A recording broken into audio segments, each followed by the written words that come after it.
So LeBron James today just went on his podcast with JJ Redick and said change in the WNBA is happening because of Caitlin Clark. And he said, don't get it effed up.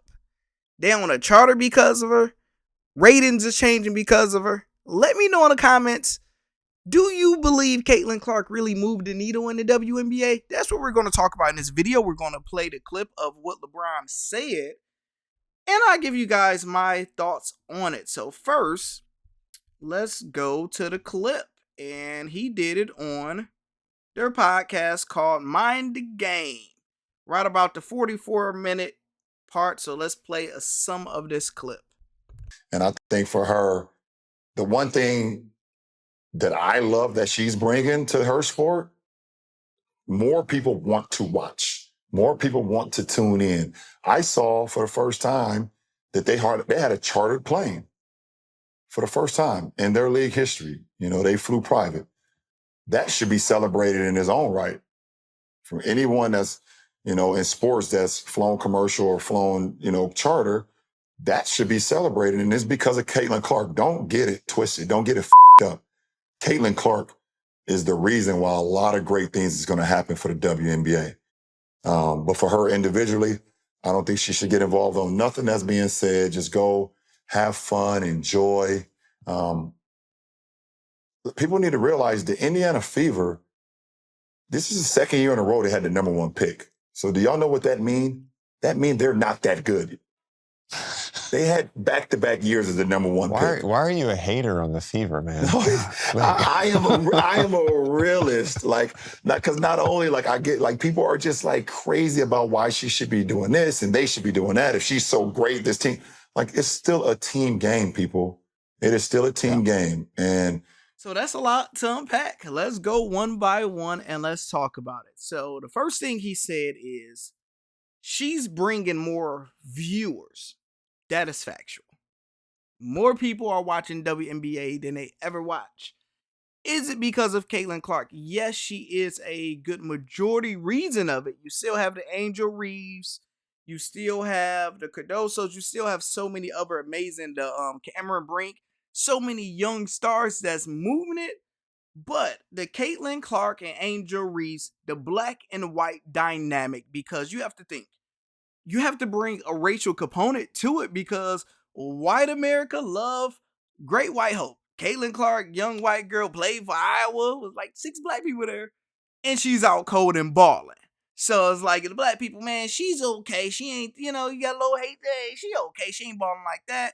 And you have a straight, good quality debate with it. So you want to watch her. So my thing is I like to go to the numbers, right?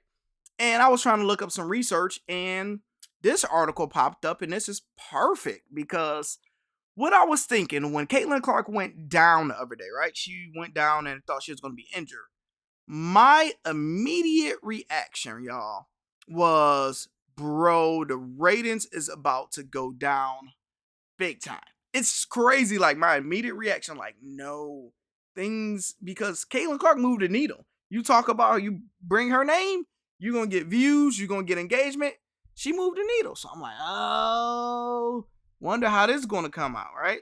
So I'm going to paraphrase it a little bit and not read this whole thing. What if we had to go back to life without Caitlin Clark?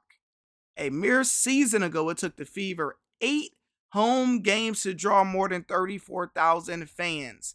This season, she done that in 2 games. Let me break that down for the people that don't fully understand. I'll just bring my face on here. For the people that fully don't understand it. Imagine how much you make right now. Say you make $100,000 a year, $50,000 a year. We'll just say $50,000 a year. You hire an employee or you got somebody that come on your team that immediately increase your revenue by 4. You went from $50,000 to $200,000. You went from $100,000 to $400,000 overnight because of Caitlin Clark. Remember, LeBron did say the Indiana Fever did have the number 1 pick last year, but I didn't even know. I don't watch one Indiana Fever game last year. I watched every single one or, skimmed every single one this year. So, let's carry on. So that's crazy. She definitely moving the needle there. And it's for the first time in a 27-year league history, 3 teams, 2-time defending champ, Las Vegas Aces, the Atlanta Dream, and the Dallas Wings sold out their season ticket allotment. The number 2 biggest attraction, I would probably say, outside of Caitlin Clark, will really go to A'ja Wilson. A'ja is that deal. She's cold, she's marketable, everything about her you love her, and she's a winner. 2-time champion, back-to-back. Yeah, no. So that's kind of the team you rooting to lose.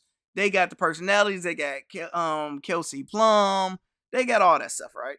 TV ratings are booming, and teams are moving to bigger venues to accommodate larger crowds for when Clark and the Fever come to town, like the Heatles. And the league have agreed to teams to fly charters. And I just heard from a bird that they just signed up, y'all heard it first, with Delta. Delta got the contract with every team. That's what I heard. Do my plug.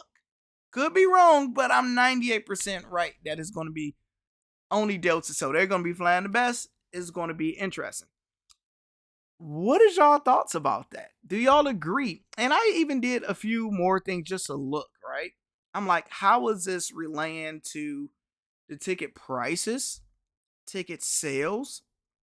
And it don't go to the next level because I believe they're probably switching venues. So the ticket prices are changing with the size. So if you go to StubHub, right? Their next game, Seattle Storm. I believe I was watching an article the other day. It was one of the teams that was playing. It was like $100 to get a ticket. Let's say her first game or something, wherever she played at. And the next game was like $10. Without Caitlin Clark coming, it was like $90 under each ticket. But you look at the Seattle Storm, which is a bad team, minimum $26 to get in there. Floor seats, you can get floor seats for $500, $400, some for $1,200. So we'll probably say a $600 average to get on the floor, right? Against the Storm. Now you go to the champs. Them versus the champs, $75, and a courtside seats not even available.